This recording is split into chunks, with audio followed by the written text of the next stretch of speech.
नमस्कार श्रोताओं, मैं हूँ ऐश्वर्या राय निगम। आपका स्वागत है गुनाहों का देवता की इस अगली कड़ी में। शुरू करने से पहले वीडियो को लाइक और शेयर करें और चैनल को सब्सक्राइब करना ना भूलें ताकि आप इस अद्भुत यात्रा की कोई भी कड़ी मिस ना करें। तो आइए कहानी का सफर आगे बढ़ाएं। चंदर दूसरे दिन सुबह नहीं आया। उसके थीसिस का बहुत सा भाग टाइप होकर आ गया था और उसे बैठा वह सुधार रहा था, लेकिन साथ ही पता नहीं क्यों उसका साहस नहीं हो रहा था वहां जाने को। लेकिन मन में एक चिंता थी सुधा की। वह कल से बिल्कुल मुरझा गई थी। चंदर को अपने ऊपर कभी कभी क्रोध आता था, लेकिन वह जानता था कि यह तकलीफ का ही रास्ता ठीक रास्ता है।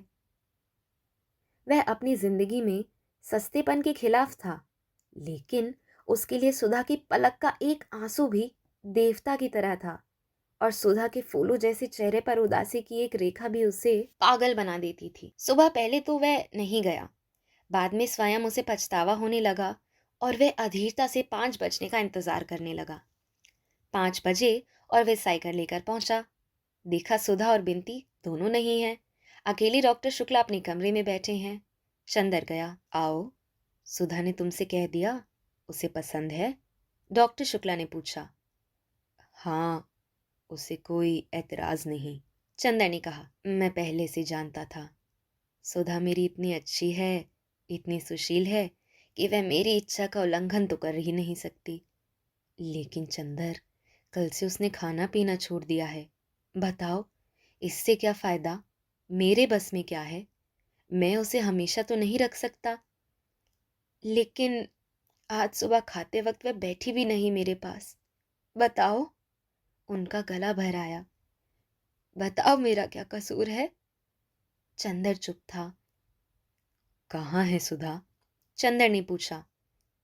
गैरेज में मोटर ठीक कर रही है। मैं इतना मना किया कि धूप में तब जाओगी, लू लग जाएगी, लेकिन मानी ही नहीं। बताओ, इस झल्लाहट से मुझे कैसा लगता है? वृद्ध पिता के कातर स्वर में डॉक्टर ने कहा। जाओ चंदर, तुम ही समझाओ, मैं क्या कहूँ? चंदर उठकर गया। मोटर गैराज में काफी गर्मी थी, लेकिन बिंती वहीं एक चटाई बिछाई पड़ी सो रही थी और सुधा इंजन का कवर उठाए मोटर साफ करने में लगी हुई थी। बिंती बेहोश सो रही थी। तकिया चटाई से हटकर जमीन पर चला गया था और छोटी फर्श पर सोई हुई नागिन की तरह पड़ी थी। बिंती का एक हाथ छाती पर था और एक हाथ जमीन पर। आंचल आंचल न रहकर चादर बन गया था। चंदर की जाते ही सुधा ने मुंह फेर कर देखा। चंदर, आओ। क्षीण मुस्कुराहट उसके होठों पर दौड़ गई, लेकिन इस मुस्कुराहट में उल्लास लुट चुका था। रेखाएं बाकी थीं। सहसा उसने मुड़कर देखा। भिंती, अरे कैसे घोड़े बेचकर सो रही है? उठ, चंदर आए हैं। बिंती ने आंखें खोली, चंदर की ओर देखा, लेटे ही लेटे नमस्ते किया और आंचल संभालकर फिर करवट बदलकर सो गई। बहुत सोती है कमबख्त, सुधा बोली।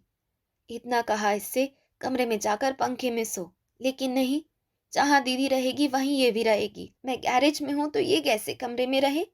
वहीं मरेगी जहां मैं मरूंगी। तो तुम ही क्यों गैरेज में थी? ऐसी क्या जरूरत थी अभी ठीक करने की? चंदर ने कहा, लेकिन कोशिश करने पर भी सुधा को आज टाट नहीं पा रहा था। पता नहीं कहां पर क्या टूट गया था।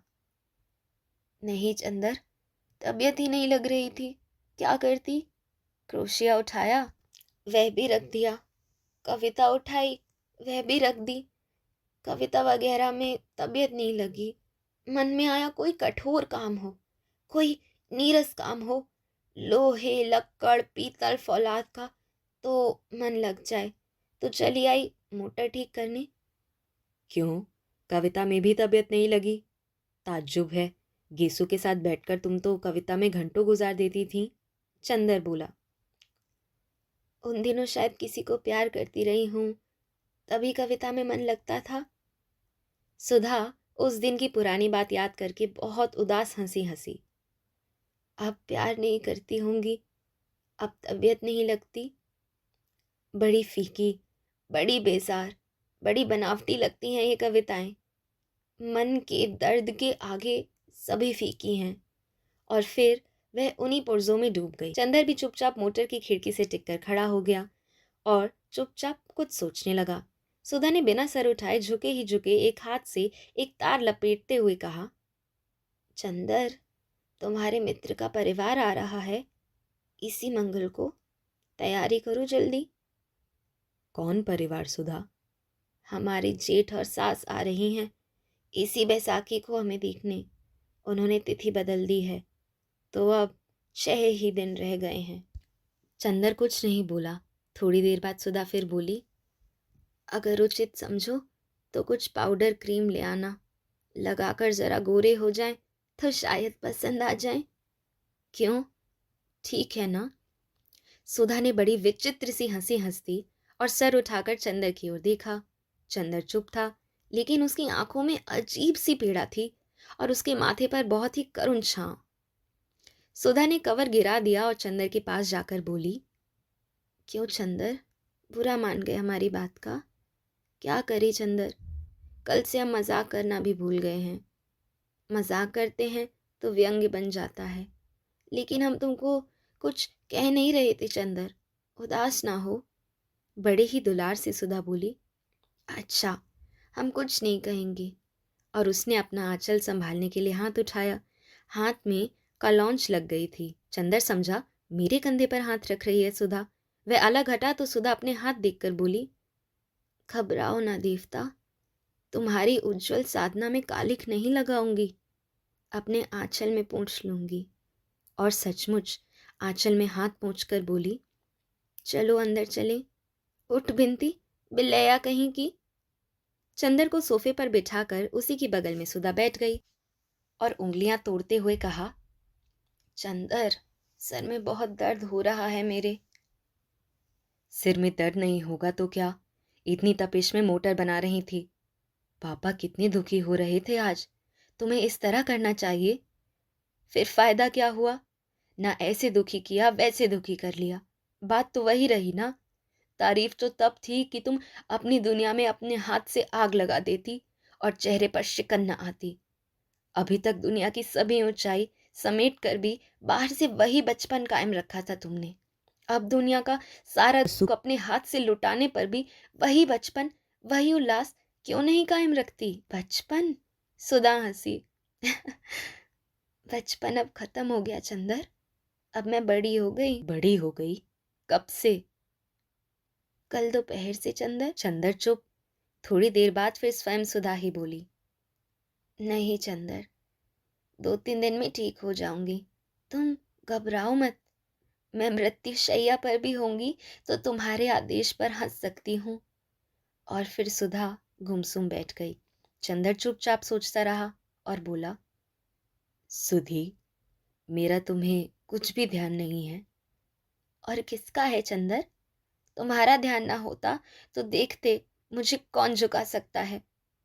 आज से सालों पहले जब मैं पापा के पास आई थी तो मैंने कभी ना सोचा था कि कोई भी होगा जिसके सामने मैं इतना झुक जाऊंगी। अच्छा चंदर, मन बहुत उचट रहा है, चलो कहीं घूम आए, चलोगे? चलो, चंदर ने कहा। जाए बिनती को जगा लाएं, वह कमबख्त अभी पड़ी सो रही है। सुधा उठकर चली गई। थोड़ी देर में बिनती आंख मलती बगल में चटाई दाबे आई और फिर बरामदे में बैठकर ऊँघने लगी। पीछे पीछे सुधा आई और चोटी खींच कर बोली, चल तैयार हो, चलेंगे घूमने। थोड़ी देर में तैयार हो गए। सुधा ने जाकर मोटर निकाली और बोली चंदर से, तुम चलाओगे या हम? आज हम ही चलाएं। चलो, किसी पेड़ से लड़ा दे मोटर आज। अरे बाप रे! पीछे बिनती चिल्लाई, तब हम नहीं जाएंगे। सुधा और चंदर ने मुड़कर उसे देखा और उसकी घबराहट देखकर दंग रह गए। नहीं मरेगी नहीं तू, सुधा ने कहा और आगे बैठ गई। बिनती, तू पीछे बैठेगी? सुधा ने पूछा। ना भैया, मोटर चलेगी तो मैं गिर जाऊंगी। अरे कोई मोटर के पीछे बैठने के लिए थोड़ी कह रही हूँ, पीछे की सीट पर बैठेगी? सुधा ने पूछा। ओह, मैं समझी, तुम कह रही हो पीछे बैठने के लिए, जैसे बग्गी में साइस बैठते हैं। हम तुम्हारे पास बैठेंगे। बिनती ने मचल कर कहा, अब तेरा बचपन इठला रहा है, पिल्ली कहीं की, चला मेरे पास। बिंती मुस्कुराती हुई जाकर सुधा के बगल में बैठ गई। सुधा ने उसे दुलार से पास खींच लिया। चंदर पीछे बैठा तो सुधा बोली, अगर कुछ हर्ज न समझो तो तुम भी आगे आ जाओ, या दूरी रखनी हो तो पीछे ही बैठो। चंदर आगे बैठ गया। बीच में बिंती, इधर चंदर और उधर सुधा। मोटर चली तो बिंती चीखी, अरे मेरे मास्टर साहब। चंदर ने देखा बिसरिया चला जा रहा था। आज नहीं पढ़ेंगे, चंदर ने चिल्लाकर कहा। सुधा ने मोटर रोकी नहीं। चंदर को बेहद अचरज हुआ जब उसने देखा कि मोटर पम्मी के बंगले पर रुकी। अरे यहाँ क्यों? चंदर ने पूछा। यूं ही, सुधा ने कहा। आज मन हुआ कि मिस पम्मी से अंग्रेजी कविता सुने। क्यों? अभी तो तुम कह रही थी कि कविता पढ़ने में आज तुम्हारा मन ही नहीं लग रहा है। कुछ कहो मत चंदर, आज मुझे जो मन में आए कर लेने दो। मेरा सर बेहद दर्द कर रहा है और मैं कुछ समझ नहीं पाती क्या करूं। चंदर, तुमने अच्छा नहीं किया। चंदर कुछ नहीं बोला, चुपचाप आगे चल दिया। सुधा के पीछे पीछे कुछ संकोच करती हुई सी बिनती आ रही थी। पम्मी बैठी कुछ लिख रही थी। उसने उठकर सबों का स्वागत किया। वह कोच पर बैठ गई, दूसरी पर सुधा, चंदर और बिनती। सुधा ने बिनती का परिचय पम्मी से कराया और पम्मी ने बिनती से हाथ मिलाया तो बिनती जाने क्यों चंदर की ओर देखकर हंस पड़ी, शायद उस दिन की घटना की याद में। सहसा सुधा को जाने क्या ख्याल आ गया बिनती की शरारत भरी हंसी देखकर कि उसने फौरन कहा चंदर से, चंदर तुम पम्मी के पास बैठो, दो मित्रों को साथ बैठना चाहिए। हाँ, और खासतौर से जब वह कभी कभी मिलती हो, बिनती ने मुस्कुराते हुए जोड़ दिया। पम्मी ने मजाक समझ लिया और बिना शर्माए बोली, हम लोगों को मध्यस्थ की जरूरत नहीं, धन्यवाद। आओ चंदर, यहाँ आओ। पम्मी ने चंदर को बुलाया। चंदर उठकर पम्मी के पास बैठ गया। थोड़ी देर तक बातें होती रहीं। मालूम हुआ बर्टी अपने एक दोस्त के साथ तराई के पास शिकार खेलने गया है। आजकल वह दिल की शक्ल का एक पान नुमा दफ्ती का टुकड़ा काटकर उसमें गोली मारा करता है, और जब किसी चिड़िया वगैरह को मारता है तो शिकार को उठा कर देखता है कि गोली हृदय में लगी है या नहीं। स्वास्थ्य उसका सुधर रहा है। सुधा कोच पर सिर टेके उदास बैठी थी। सहसा पम्मी ने बिनती से कहा, आपको पहले दफे देखा मैंने, आप बातें क्यों नहीं करती? बिनती ने झेप कर मुंह झुका लिया। बड़ी विचित्र लड़की थी, हमेशा चुप रहती थी और कभी कभी बोलने की लहर आती तो गुटरगू करके घर गुंजा देती थी। और जिन दिनों चुप रहती थी उन दिनों ज्यादातर आंख की निगाह, कपोलों की आशनाई या अधरों की मुस्कान के द्वारा बातें करती थी। पम्मी बोली, आपको फूलों से शौक है? हाँ हाँ, बिनती सर हिलाकर बोली। चंदर, इन्हें जाकर गुलाब दिखा लाओ, इधर फिर खूब खिले हैं। बिनती ने सुधा से कहा, चलो दीदी, और चंदर के साथ बढ़ गई। फूलों के बीच में पहुंचकर बिनती ने चंदर से कहा, सुनिए, दीदी को तो जाने क्या होता जा रहा है, बताइए ऐसे क्या होगा? मैं खुद परेशान हूँ बिनती, लेकिन पता नहीं कहाँ मन में कौन सा विश्वास है जो कहता है कि नहीं। सुधा अपने को संभालना जानती है, अपने मन को संतुलित करना जानती है, और सुधा सचमुच ही त्याग में ज्यादा गौरवमयी हो सकती है। इसके बाद चंदर ने बात टाल दी। वह बिनती से ज्यादा बात करना नहीं चाहता था सुधा के बारे में। बिनती ने चंदर के मौन को देखा तो बोली, एक बात कहें आपसे, मानिएगा? क्या? अगर हमसे कभी कोई अनाधिकार चेष्टा हो जाए तो क्षमा कर दीजिएगा, लेकिन आप और दीदी दोनों मुझे इतना चाहते हैं कि हम समझ नहीं पाते कि व्यवहारों को कहाँ सीमित रखूं। बिनती ने सर झुकाए एक फूल को नोचते हुए कहा। चंदर ने उसकी ओर देखा, क्षण भर चुप रहा, फिर बोला, नहीं बिनती, जब सुधा तुम्हें इतना चाहती है तो तुम हमेशा मुझ पर उतना ही अधिकार समझना जितना सुधा पर। उधर पम्मी ने चंदर के जाते ही सुधा से कहा, क्या आपकी तबीयत खराब है? नहीं तो। आज आप बहुत पीली नजर आती हैं, पम्मी ने पूछा। हाँ, कुछ मन नहीं लग रहा था तो मैं आपके पास चली आई कि आपसे कुछ कविताएं सुनूं, अंग्रेजी की। दोपहर को मैंने कविता पढ़ने की कोशिश की तो तबीयत नहीं लगी, और शाम को लगा कि अगर कविता नहीं सुनूंगी तो सर फट जाएगा। सुधा बोली, आपके मन में कुछ संघर्ष मालूम पड़ता है, या शायद एक बात पूछूं आपसे? क्या? पूछिए। आप बुरा तो नहीं मानेंगी? नहीं, बुरा क्यों मानूंगी? आप कपूर को प्यार तो नहीं करती? उससे विवाह तो नहीं करना चाहती? छी मिस पम्मी, आप कैसी बातें कर रही हैं? उसका मेरे जीवन में कोई ऐसा स्थान नहीं। छी, आपकी बात सुनकर शरीर में कांटे उठाते हैं। मैं और चंदर से विवाह करूंगी? इतनी घिनौनी बात तो मैंने कभी नहीं सुनी। माफ कीजिएगा, मैंने यूं ही पूछा था। क्या चंदर किसी को प्यार करता है? नहीं, बिल्कुल नहीं। सुधा ने उतने ही विश्वास से कहा जितने विश्वास से उसने अपने बारे में कहा था। इतने में चंदर और बिनती आ गए। सुधा बोली अधीरता से, मेरा एक एक क्षण कटना मुश्किल हो रहा है। आप शुरू कीजिए कुछ गाना। कपूर, क्या सुनोगे? पम्मी ने कहा। अपने मन से सुनाओ। चलो, सुधा ने कहा तो कविता सुनने को मिली। पम्मी ने अलमारी से एक किताब उठाई और एक कविता गाना शुरू की। अपने हेयर पिन निकाल कर मेज पर रख दी और उसके बाल मचलने लगे। चंदर के कंधे से वह टिक कर बैठ गई और किताब चंदर की गोद में रख दी। बिनती मुस्कुराई तो सुधा ने आंख के इशारे से मना कर दिया। पम्मी ने गाना शुरू किया, लेडी नॉटन का एक गीत। मैं तुम्हें प्यार नहीं करती हूँ, ना मैं तुम्हें प्यार नहीं करती हूँ, फिर भी मैं उदास रहती हूँ जब तुम पास नहीं होते हो, और मैं उस चमकदार नीले आकाश से भी ईर्ष्या करती हूँ जिसके नीचे तुम खड़े होगे और जिसके सितारे तुम्हें देख सकते हैं। चंदर ने पम्मी की ओर देखा। सुधा ने अपने ही वक्ष में अपना सर छुपा लिया। पम्मी ने एक पद समाप्त कर एक गहरी सांस ली और फिर शुरू किया।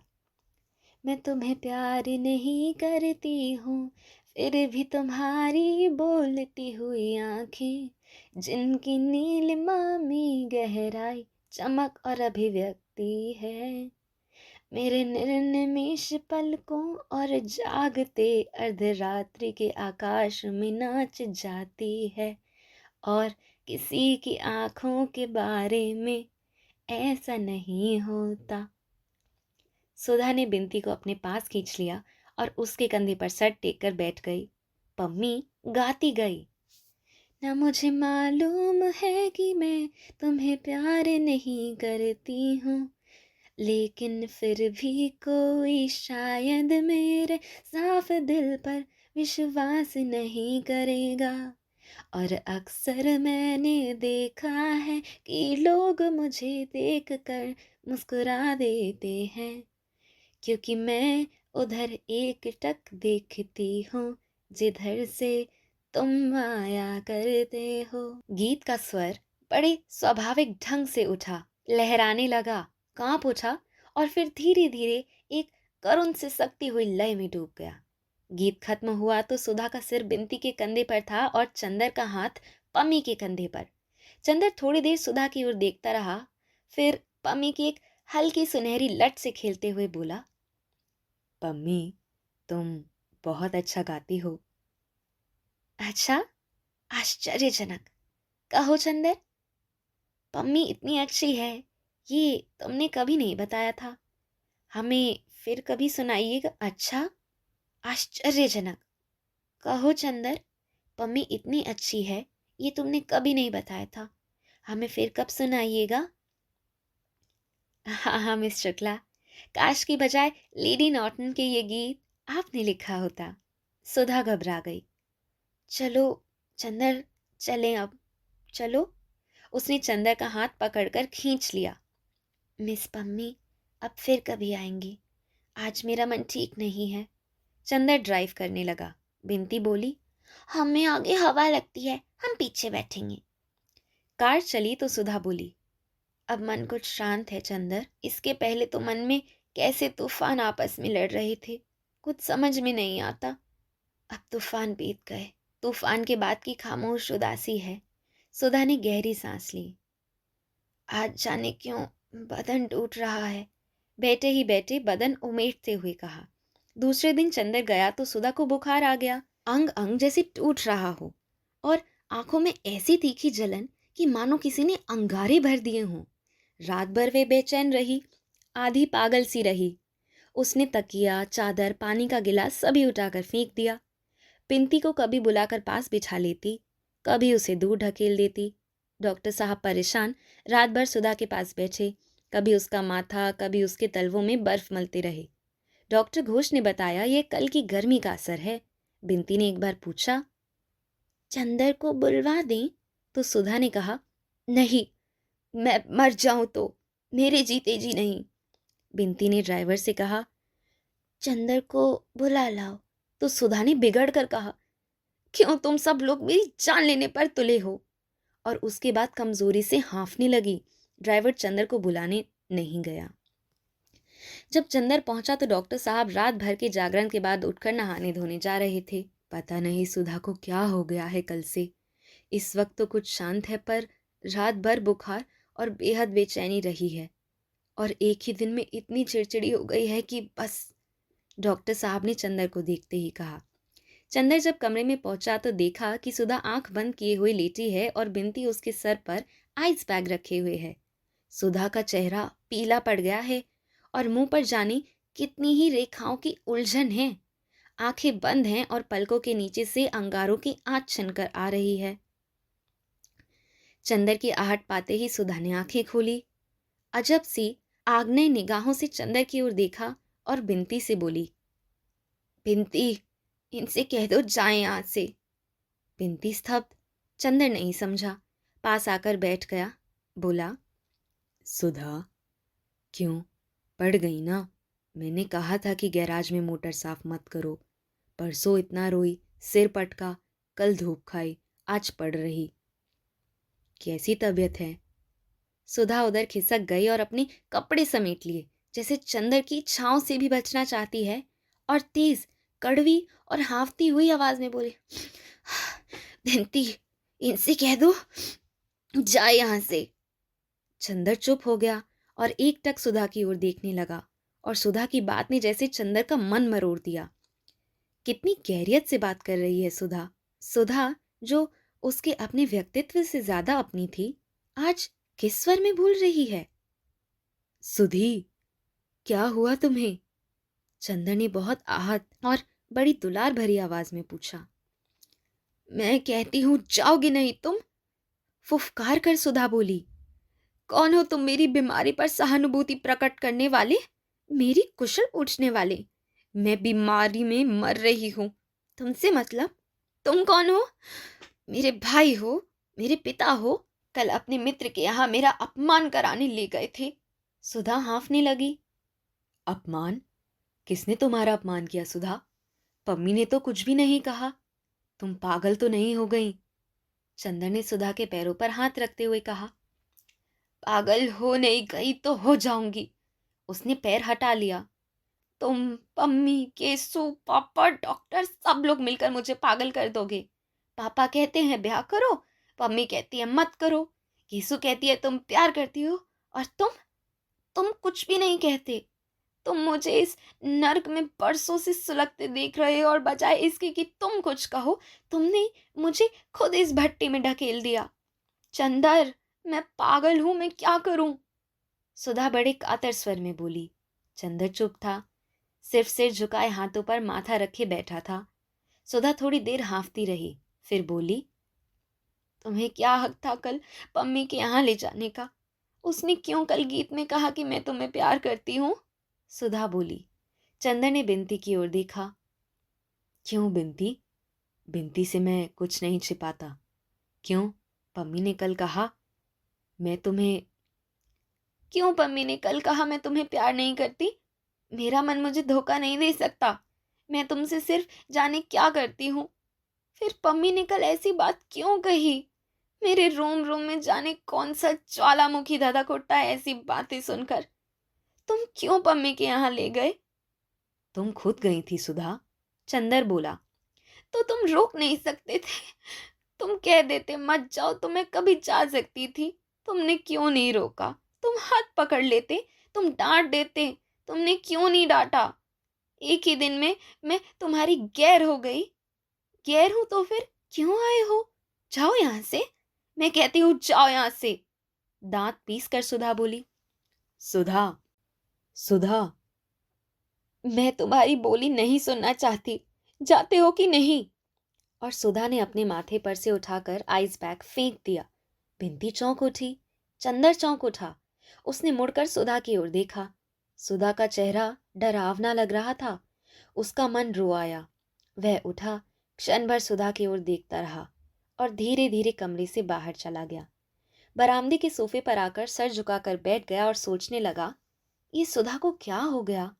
परसों शाम को वह इसी सोफे पर सोया था। सुधा बैठी पंखा झल रही थी। कल शाम को वह हंस रही थी। लगता था तूफान शांत हो गया। पर यह क्या? अंतर्द्वंद ने ये रूप कैसे ले लिया और क्यों ले लिया?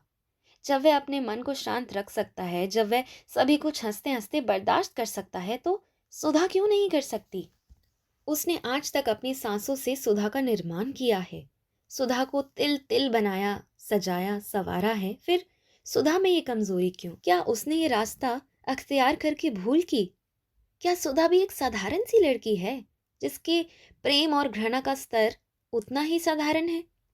माना उसने अपने दोनों के लिए एक रास्ता अपनाया है जो विलक्षण है, लेकिन इससे क्या? सुधा और वह दोनों ही क्या विलक्षण नहीं हैं? फिर सुधा क्यों बिखर रही है? लड़कियां भावना की ही बनी होती हैं। साधना उन्हें आती ही नहीं क्या? उसने सुधा का गलत मूल्यांकन किया था। क्या सुधा इस तलवार की धार पर चलने में असमर्थ साबित होगी? यह तो चंदर की हार थी। और फिर सुधा ऐसी ही रही तो चंदर? सुधा चंदर की आत्मा है। इसे अब चंदर खूब अच्छी तरह पहचान गया। तो क्या अपनी ही आत्मा को घोंट डालने की हत्या का पाप चंदर के सर पे है? तो क्या त्याग मात्र नाम ही है? क्या पुरुष और नारी के संबंध का एक ही रास्ता है? प्रणय, विवाह और तृप्ति? पवित्रता, त्याग और दूरी क्या संबंधों को, विश्वासों को जिंदा नहीं रहने दे सकते? तो फिर सुधा और पम्मी में क्या अंतर है? क्या सुधा के हृदय के इतने समीप रहकर, सुधा के व्यक्तित्व में घुल मिलकर और आज सुधा को इतने अंतर पर डालकर चंदर पाप कर रहा है? तो क्या फूल को तोड़कर अपने ही बटन होल में लगा लेना ही पुण्य है और दूसरा रास्ता गर्हित है, विनाशकारी है? क्यों उसने सुधा का व्यक्तित्व तोड़ दिया है? किसी ने उसके कंधे पर हाथ रखा। विचार श्रृंखला टूट गई। बिनती थी। क्या सोच रही हैं आप? बिनती ने पूछा, बहुत स्नेह से। कुछ नहीं। नहीं बताइएगा, हम नहीं जान सकते। बिनती के स्वर में ऐसा आग्रह, ऐसा अपनापन, ऐसी निश्चलता रहती थी कि चंदर अपने को कभी नहीं रोक पाता था, छिपा नहीं पाता था। कुछ नहीं बिनती। तुम कहती हो सुधा को इतने अंतर पर मैंने रखा तो मैं देवता हूं। सुधा कहती है मैंने अंतर पर रखा, मैंने पाप किया। जाने क्या किया है मैंने? क्या मुझे कम तकलीफ है? मेरा जीवन आजकल किस तरह घायल हो गया है मैं जानता हूं। एक पल मुझे आराम नहीं मिलता। क्या उतनी सजा काफी नहीं थी जो सुधा को भी किस्मत यह दंड दे रही है? मुझी को सभी बेचैनी और दुख मिल जाता, सुधा को मेरे पाप का दंड क्यों मिल रहा है? बिनती, तुमसे अब कुछ नहीं छिपा। जिसको मैं अपनी सांसों में दुबका कर इंद्रधनुष के लोक तक ले गया, आज हवा की झोंके उसे बादलों की ऊंचाई से क्यों ढकेल देना चाहते हैं और मैं कुछ भी नहीं कर सकता। इतनी देर में बिनती के ममता भरे स्पर्श में चंदर की आंखें छलका आईं। छी, आप समझदार हैं। दीदी ठीक हो जाएंगी। घबराने से काम नहीं चलेगा ना? आपको हमारी कसम है, उदास मत होइए, कुछ सोचिए मत। दीदी बीमार हैं, आप इस तरह से करेंगे तो कैसे काम चलेगा? उठिए, दीदी बुला रही हैं। दोस्तों, आपका बहुत बहुत धन्यवाद कि आपने इस कहानी को यहाँ तक सुना। उम्मीद है कि आपको ये हिस्सा भी पसंद आया होगा। ये कहानी अभी जारी है और अगले एपिसोड में हम और भी दिलचस्प मोड़ और नए घटनाक्रम लेकर आएंगे। तो अगले एपिसोड का इंतजार जरूर करें और अपनी उत्सुकता यूं ही बनाए रखें। तब तक के लिए अलविदा।